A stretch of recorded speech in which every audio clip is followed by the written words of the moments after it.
White, we love you, but he's going to end up on every highlight.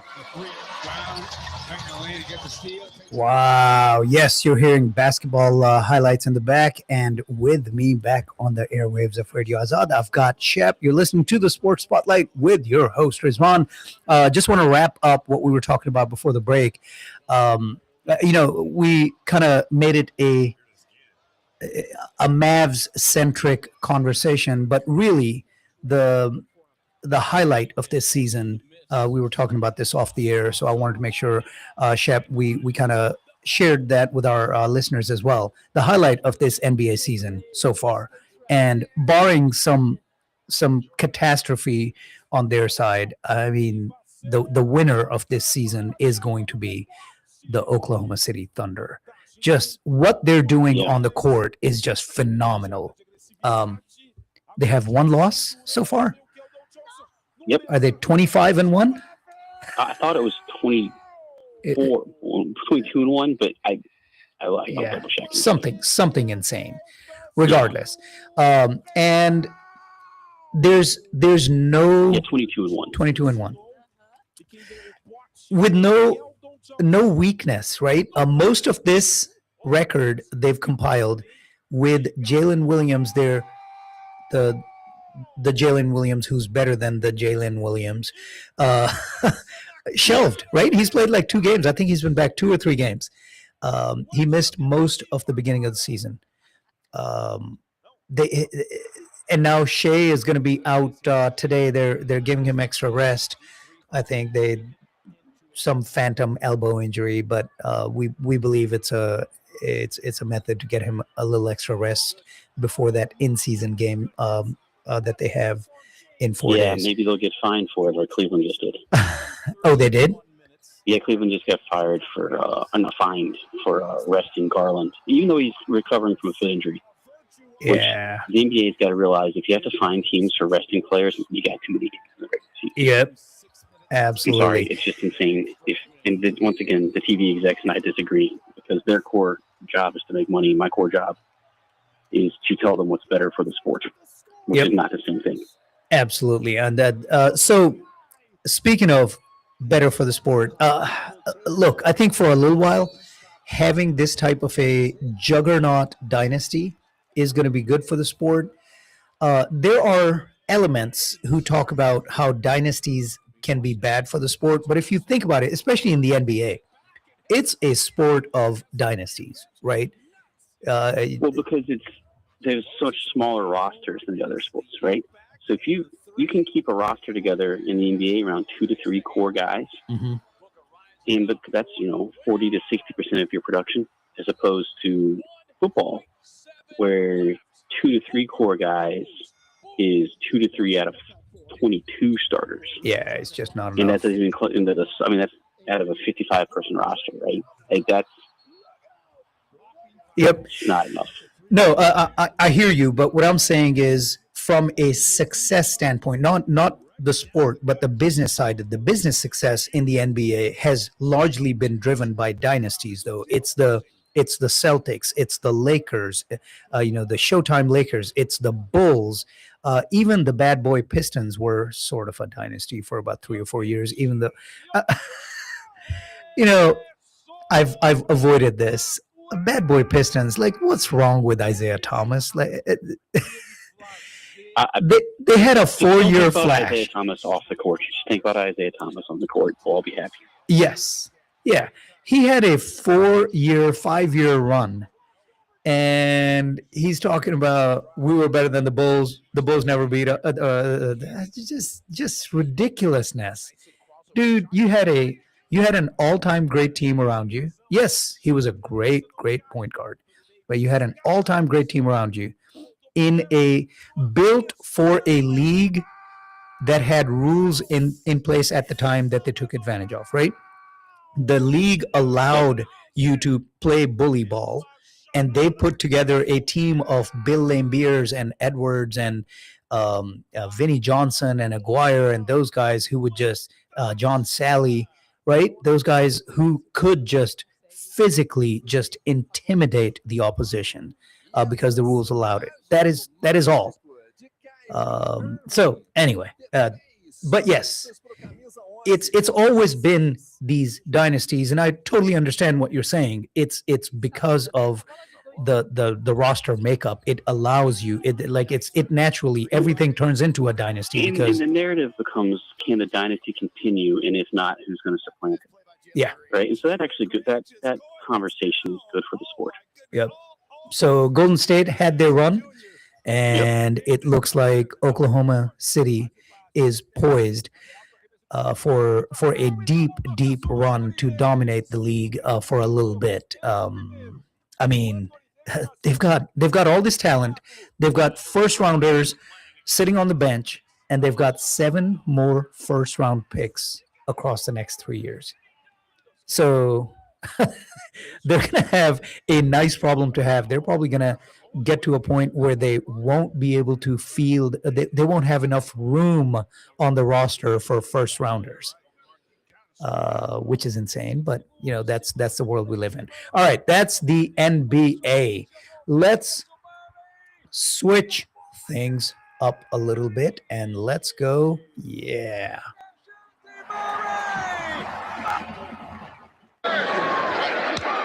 Raiola, here comes a safety blitz, gets rid of it. Almost intercepted the clock, and a touchdown run here, Johnston. Yeah, touchdown run Johnston. How old is that? Goodness gracious. From last season, Nebraska makes that play. And yes, we are talking about college football now. And Shep, there was a lot of action that took place yesterday. What was the most surprising outcome for you? Like which one surprised you the most? Was it the Ohio State loss to Indiana or the BYU destruction by Texas Tech? Well, Texas Tech destroyed BYU in the regular season too. They just own the line of scrimmage, and BYU is the line of scrimmage team. And when they lose the line of scrimmage, they're screwed, right? Mm-hmm. There's some teams that kind of scheme around that or whatever, but BYU makes their money off of dominating, especially with their offensive line. So once they're not going to beat that Texas Tech D line. So that was not surprising. I am a little surprised that Alabama didn't score a little more on Georgia, but I'm not surprised that Georgia won. Even in the first game where Alabama won, Georgia had left some plays in the field that I thought if they made, they would have won. And I think Alabama's got a lot of injuries. They don't have a lot of momentum going right now. They've had a rough last month of the season. Mm-hmm. And so I'm not surprised that Bama lost. But I am surprised a little bit, though I shouldn't be, that Indiana beat Ohio State. Because Ohio State probably has 20 more NFL players on their roster, Ryan Day, than Indiana does. Well, that's what I was going to say. You're not surprised because of Ryan Day. You are surprised because of that talent disparity. And this just speaks to just the difference in the coaching, right? I think this is totally a coaching thing. I mean, look, you know my opinion about the Buckeyes last year, that they were the best roster, and that's why they won the playoffs last year. And I think they're the best roster again, by the way. And the sad thing is they could again win, very well without win the having championship. Won the Big Ten championship again. I know, drives me nuts. They haven't won the Big Ten in 6 years now, right? Yep. But Indiana, so look, Ohio State didn't convert their short yardage situations in the red zone yesterday, and that's why they lost. But it shouldn't come down to that for Ohio State. They're a team full of monsters, man.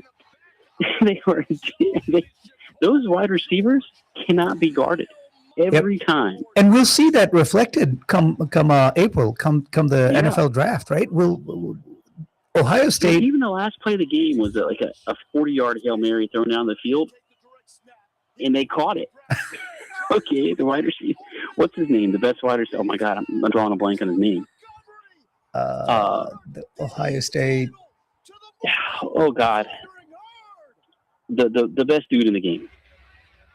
It's not Carnell Tate. It's the other wide receiver. This is insane. Smith, Jeremiah Smith. Yeah, Jeremiah Smith. Okay, I can't. So he had 8 catches for 144 yards. Okay, 0 touchdowns. But they just don't. the man is always open. Okay, the man is always open. Just throw him even the when ball. he's double, even when he's double covered, covered, he's open. just you can throw him the ball 20 times a game, and he'll have 15 to 18 catches. Okay, for 230 yards. Sometimes I think Ohio State overcomplicates the what you have to do to win, which is what they didn't do in the playoffs last year. In the playoffs last year, yeah, they did during the regular season, but they something clicked, something got through, or they Chip lucked Kelly, into it. It was like, oh, wait a minute, we got to win here. You know, we got to stop playing around and having an attack of the clevers. Yeah, and so I don't. Ryan Day is an excellent evaluator of talent. He runs a great program. He does everything to a super high level except beat teams that are near him in talent. Yeah. That's the only the chink in his armor. And the good news for Ohio State fans is during the regular season, unless you play out of conference, you don't play anybody with your level of talent. There aren't many teams, even outside of conference, there aren't many teams that are close. You know, Georgia, the Alabama. Texas at the beginning of the year, and Texas has a comparable roster. Now, this is a transition year for Texas because they lost so many linemen, okay, and wide receivers. So this was a transition year for Texas. But, you know, they were within a score of Ohio State at the end of the game, right? And that was a close game. But Ohio State didn't have a game against a good opponent until Michigan. And Michigan's a very flawed team. They don't understand modern offense with Sharon Moore in Michigan, okay? And Ohio State could just line up and out-athlete them, which is what they did. But they couldn't line up and out-athlete Indiana, and I don't know why. And I know Signetti is a great coach, pays attention to details and all that stuff. But there is no excuse for that not to be a 3-touchdown victory for Ohio State from a talent standpoint. And that's all on Ryan Day and that staff. I actually think the Ohio State defense did a good job. If you only give up 13 points, you've done what you're supposed to. But, man, you look at the talent of that Ohio State offense, why are they ever only scoring 10 points in a game? Yeah. Being shut out in the second half when all you need is a field goal to tie a touchdown now, they to missed win. a field goal, a chip shot, and they got stopped on 4th and 1. And those are the two games that were the two plays that they lost. Yep. All right. What about Duke winning the ACC over Virginia? Look, the ACC's that just one. They have 17 teams. That's weird. 2, their tiebreaker process is crazy. All right. 3, Virginia and Duke were probably not the two best teams in the ACC, but somehow they emerged through the tiebreaker process. So, but you got to give credit to Duke for winning it. But Duke's not going to the playoff, or do they get an automatic bid by winning? No, they don't get an automatic bid, and we're about to find out if Miami gets in, because no one from the ACC is going to get in unless it's Miami. Duke is going to be rated lower than James Madison and Tulane. You have a scenario where James Madison and Tulane get in, and nobody from the ACC does. We're about to find out probably in the next couple minutes. Yeah, that's happening right now, right? Yeah, the selection show is on, and ESPN is talking internally when no one cares about their talkie-talkie, and just wants to hear what the seeding is of the playoffs. All right, killing time. Okay, that was just surprising to me how that transpired, and I was thinking the same thing, that ACC is going to get left out in the cold with this. So, who do you? Alabama, after this loss, with 3 losses. Patrick, or what I think the committee is going to do? If Patrick, I'd leave Alabama out. Okay. Because they played so poorly. They had that horrible loss to Florida State at the beginning of the year. They lost to Oklahoma, and then they just got skull drug. Indiana's number 1 seed, by the way. Everybody knew that. But they just got skull drug by Georgia. All right? Mm-hmm. And Georgia's probably going to be the 2 seed. Right? Oh, my God. They're literally talking about each team as they get picked. Just show. I can't. Yeah, Georgia's probably 2. I would say Texas Tech, on the strength of this victory, might be 3.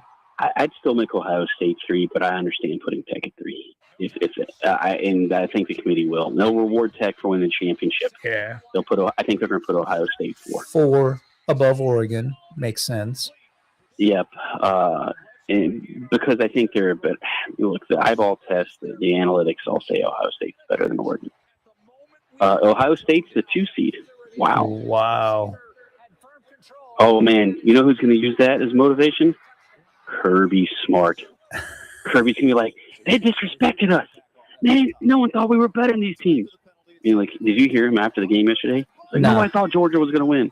My man, everybody thought Georgia was going to win that game against Bama. But that's funny. So we got 1 Indiana, 2 Ohio State. So that means 3 is probably going to be Georgia, 4 is going to be Texas Tech. Let's see, that's the number 3 team. They're about to fill it up. Since they're going in order, let's. Where does that leave Texas? They're not getting in, right? Out. They're out because they get 3 losses. Yep. And Texas will never schedule a big out of conference opponent again, because if they had played, Northern Illinois as opposed to Ohio State, 10-2 Texas is in the playoff right now. Yeah. Yeah, Georgia's the 3 seed.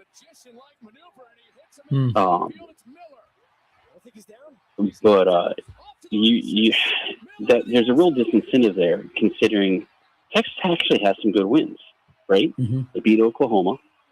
They beat a good Vandy team. They beat a good Texas A&M team, right? Those are 3 good wins that are actually better than any win that I would argue that Ohio State has or Texas Tech has. All right, so let's talk other SEC teams. I mean, we're going to hear, as they're going down the list, we're going to hear A&M pretty soon, right? They're going to be probably 7, 8, 7 or 9. 8. Yeah. That loss to Texas was pretty bad, and they're probably going to think about the comeback they had to make against South Carolina. But it's not enough to knock them out. It depends on what they do with Ole Miss now that Kiffin and half the offensive staff is gone. Yeah. I mean, obviously they're still going to be in the playoffs, but they may not. It'll be interesting to see how the committee watches them. Yeah, Texas Tech is 4, which makes sense. I would have thought 3, but yeah. It's funny that they really think that the Big Ten teams are the 2 best teams based off. I don't know. It'd be interesting. Indiana and Ohio State are both really good. So it's interesting they didn't really punish Ohio State. They just flipped Indiana and Ohio State for them. Yeah. All right. So overall, from the SEC, we got Georgia. Georgia's in. Ole Miss is going to be in. A&M is going to be in. So is Oklahoma going to sneak in? Is Bama in? And I think they will be left out. We are going to find out shortly. Watch them go to commercial break, by the way. Well, that's okay. We will match that commercial break because we've got one coming up in 2 Oregon minutes. is 5. Makes sense. That's where we were. Yep. So I think Ole Miss or Texas A&M will be 6 and 7. That's my guess. Okay. Look, Oregon is a team that I think can make some noise. I think Dante Moore's got NFL talent. I think he's going to have to play another league before he goes out. And they're really well coached. I like their roster. I don't think they can win it all. I don't think that they can beat Ohio State. I think they can beat Georgia. I think they could theoretically beat Indiana. That was a close game when they played, but they played at home and they lost. So there's that. All right. A 10-2 Vandy team has no chance, right? None.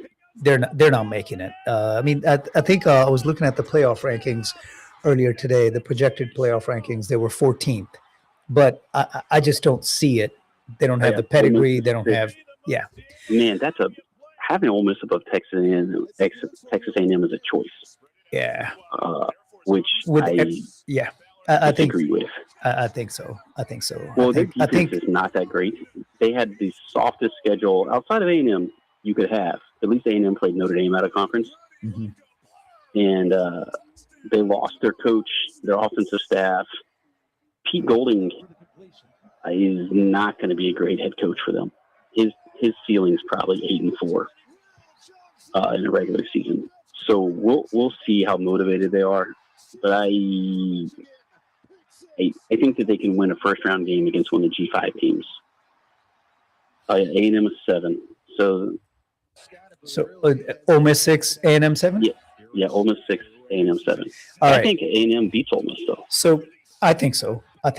I mean, especially now with what's transpired with the team, the coach being gone, the head coach gone, most of the offensive staff is gone. I just don't see them as a better team than A&M. But before they get to it, what about we talked about Vandy? Just they don't have the name recognition, the pedigree, even though they've outscored. Were they the highest scoring? No, Tennessee was the highest scoring. They were the second. Year. Yeah.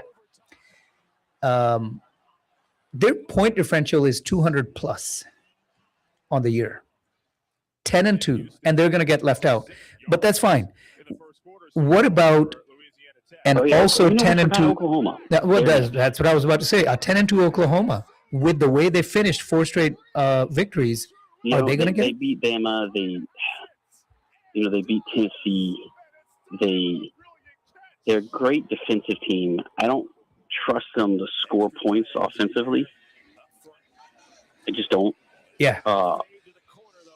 But they're pretty salty defensively. Yep. Well, so we got the first 8. So we got 4 SEC teams. And Georgia, Ole Miss, A&M, and who's the fourth? Did Oklahoma make it? Yeah, Oklahoma's okay. The next one. They just makes sense.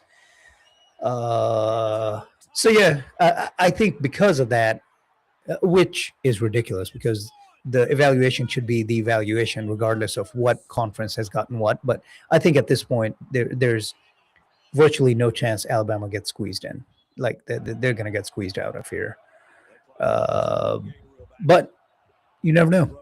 You got 4 spots left. Alabama made it in at 9. Wow, that's really some name recognition. That's all that is. That's. You get 5 SEC teams in. Wow. I thought the SEC was going to struggle to get that 5th team between Texas and. I didn't think Bama was going to make it in. They decided not to punish them for losing to Georgia. That's what that is. And they've got injuries that are going to get back. Well, that's funny. Yeah. All right. Well, we're going to take a quick break. We're going to come back. By then, we will have the last 4 teams, and we can wrap this up and get swivel the spotlight over to the professional gridiron because there were a lot of interesting games that took place last Sunday and Monday night, and a lot more intrigue on the horizon about 28 minutes away. You're listening to the Sports Spotlight right here on Radio Azad with Rizwan. You are listening to Radio Azad, where your voice matters. Entertain.